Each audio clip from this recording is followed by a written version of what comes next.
The legend of St. George and the Dragon is one of the most enduring tales in British folklore, encapsulating themes of bravery, faith, and triumph over evil. This legendary story, rooted in medieval traditions, has significantly influenced British culture and history, symbolizing the fight against adversity and the protection of the innocent. St. George's story transcends mere folklore.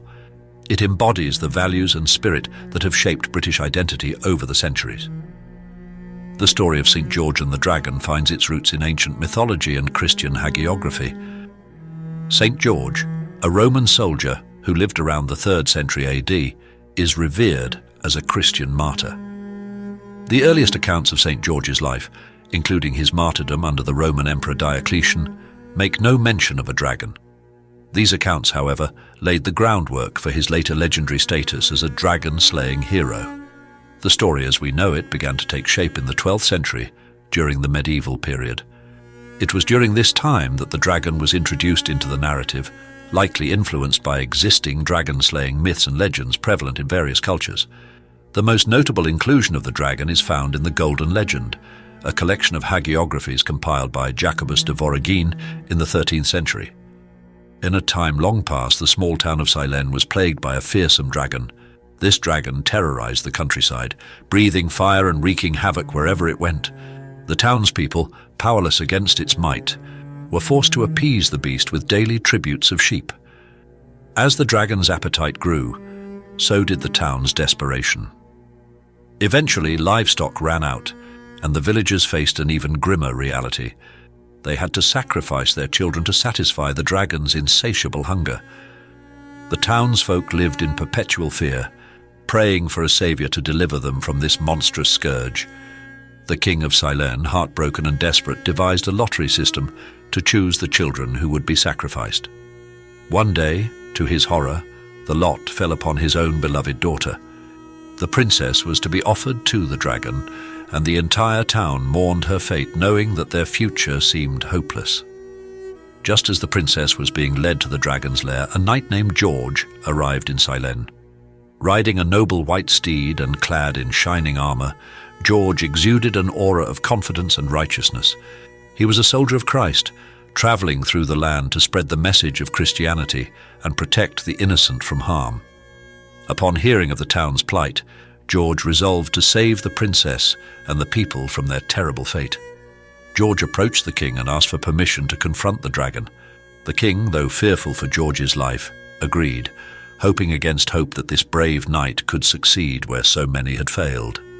George reassured the princess and the townspeople, telling them to have faith in God and that their nightmare would soon be over. Armed with his lance and shield emblazoned with a red cross, St. George rode out to face the dragon. The dragon emerged from its lair, a terrifying sight with scales that glistened like armor and eyes that burned with malevolence. The battle that ensued was fierce and grueling. The dragon's fiery breath scorched the earth, and its powerful tail lashed out with deadly force. However, St. George fought valiantly, striking the dragon with his lance and dodging its deadly blows. As the battle raged on, it seemed that neither combatant would yield.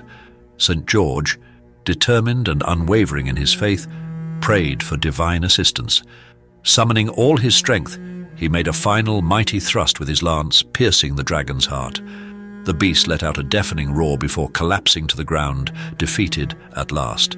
The townspeople, who had watched the battle in awe and terror, erupted in cheers of joy and relief.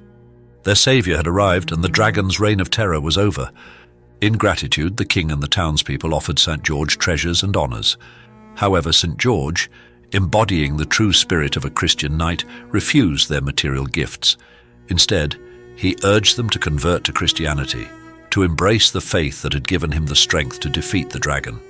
Inspired by his bravery and faith, the people of Silene converted, and St. George continued his travels, spreading the message of Christianity and performing acts of heroism wherever he went.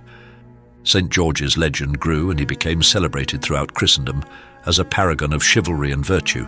His story was immortalized in numerous works of art, literature, and folklore, ensuring that his legacy would endure for generations to come.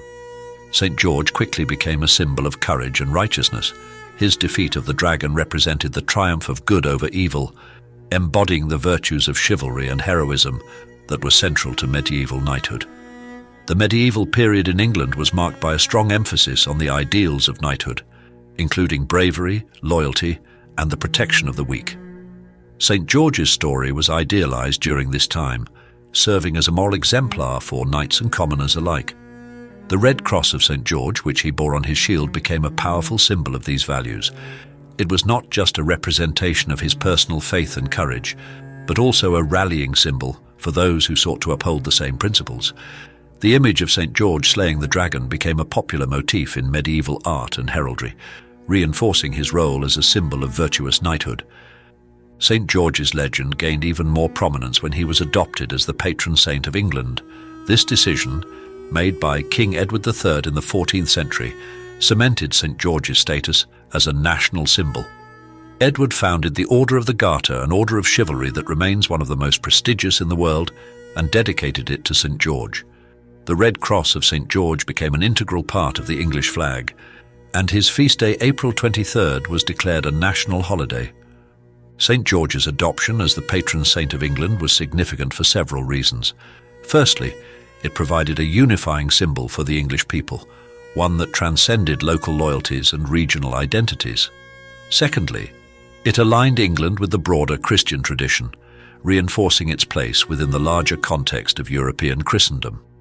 Finally, it gave the English a heroic figure to look up to, one whose story could inspire them in times of difficulty and conflict.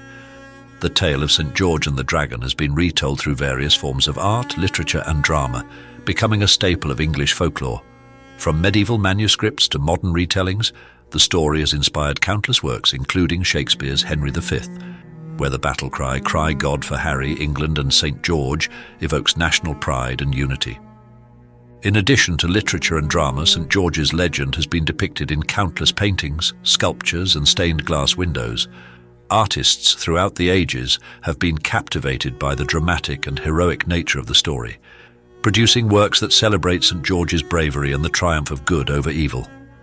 These artistic representations have helped to keep the legend alive, ensuring that it remains a vibrant part of England's cultural heritage. St. George's influence extends beyond the realm of high art and literature. His story has permeated popular culture, inspiring various adaptations and reinterpretations. From children's books to modern fantasy novels, the tale of St. George and the Dragon continues to captivate audiences of all ages, demonstrating the enduring appeal of this legendary hero. The legend of St. George and the Dragon is more than just a captivating story. It is a fundamental part of British heritage.